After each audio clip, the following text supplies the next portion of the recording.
Hoy mga kabahay, akala nyo ba dapat pantay-pantay lahat ng tile sa banyo nyo? Nako, mali po yan. Kung ganyan ang CR nyo, delikado yan. Tingnan nyo to.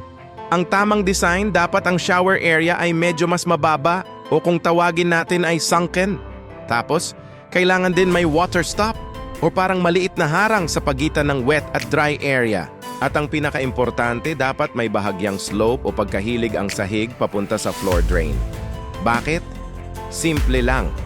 Para ang tubig mula sa shower ay diretso sa drain at hindi kumakalat sa buong banyo.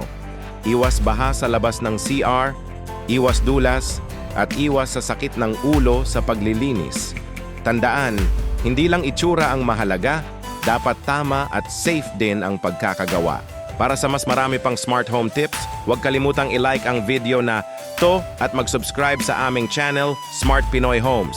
Hanggang sa susunod mga kabahay,